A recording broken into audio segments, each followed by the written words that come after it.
अस्सलाम वालेकुम my YouTube family, welcome back to mix food. आज हम बनाने वाले हैं बेसन वाले नान।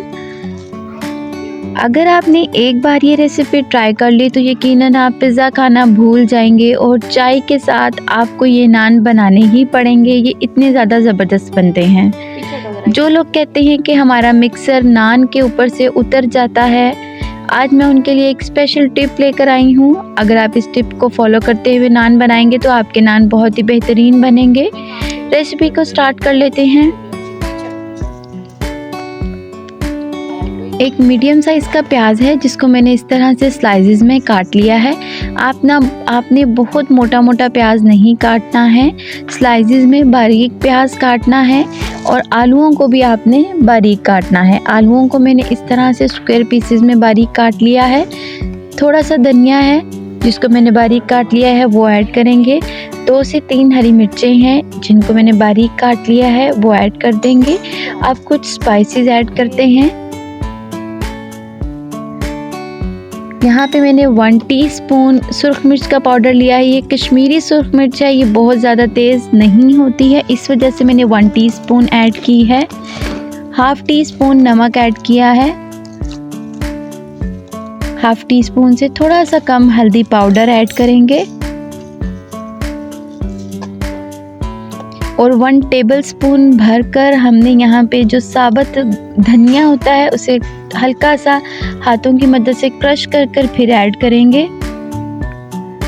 अब हम इसको अच्छे से मिक्स कर लेंगे। आपने पहले स्पाइसेस को वेजिटेबल के साथ अच्छे से मिक्स करना है, उसके बाद हम इसके अंदर बेसन ऐड करेंगे। यहाँ पे मैं 1 कप बेसन ले रही हूँ। थोड़ा थोड़ा करके बेसन ऐड करेंगे।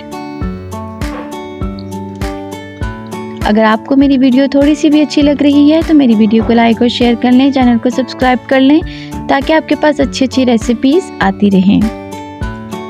टोटल मैंने 1 कप बेसन लिया है यहाँ पे। और पानी आप थोड़ा थोड़ा करके ज़रूरत के हिसाब से डालते जाइएगा, एकदम से आपने पानी ऐड नहीं करना है। आपने ये एक गाढ़ा सा मिक्सर बनाना है, आपने पतला नहीं करना है। अब ये नान है, नान जो है वो बड़े साइज़ का है। मैं इसको स्क्वायर पीसीज में ऐसे 4 जो है ना टुकड़ों में काट लूँगी नान को, ताकि हम इजीली इसको फ्राई भी कर सकें। क्योंकि जब हम बाज़ार से नान खाते हैं तो उनके पास तो बड़ी बड़ी कढ़ाइयाँ होती हैं, तो इस वजह से नान को वो आराम से अंदर ऑयल में छोड़ देते हैं तो ऑयल के छींटे नहीं आते। लेकिन यहाँ पे हमारे पास छोटा पैन है, फ्राई पैन में मैं इनको फ्राई करने वाली हूँ। तो यहाँ पे आपने ये स्टेप बहुत ज़रूरी है। आपने नान को सिर्फ गीले हाथ की मदद से हल्का सा गीला कर लेना है, ठीक है। नान को आपने पानी में डिप नहीं करना है, आपने सिर्फ हाथ को गीला करके नान के ऊपर अच्छे से फेरना है ताकि नान जो है वो हल्का सा गीला हो जाए। उसके बाद आपने जो मिक्सर बना के रखा है हम वो लगाएंगे।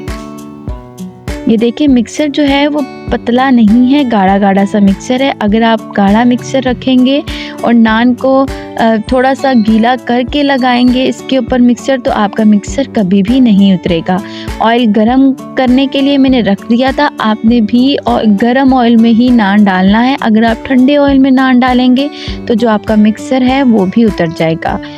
ये हो गई पहली टिप। और दूसरी टिप ये कि आपने नान डालते साथ ही नान को आपने छेड़ना नहीं है। नान को आपने 1 से 2 मिनट के लिए ऐसे ही रहने देना है। जब एक साइड से नान अच्छे से क्रिस्पी हो जाएगा फिर उसके बाद आपने इसकी साइड को चेंज करना है। आपने जो नान है उसके दोनों साइड्स पे भी आप मिक्सर लगा सकते हैं, कोई मसला नहीं है। यहाँ पे जो मैंने दूसरा पीस इसके अंदर ऐड किया है इस पे मैंने दोनों साइड पे मिक्सर लगाया था। ये देखिए जो हमारे सारे पीसेस हैं वो फ्राई हो चुके हैं। ये बहुत ही ज़्यादा ज़बरदस्त बने थे। आपने रेसिपी को ज़रूर ट्राई करना है और मुझे बताना है आपको ये रेसिपी कैसी लगी। मिलते हैं अपनी अगली रेसिपी के साथ, तब तक अपना ख्याल रखिएगा।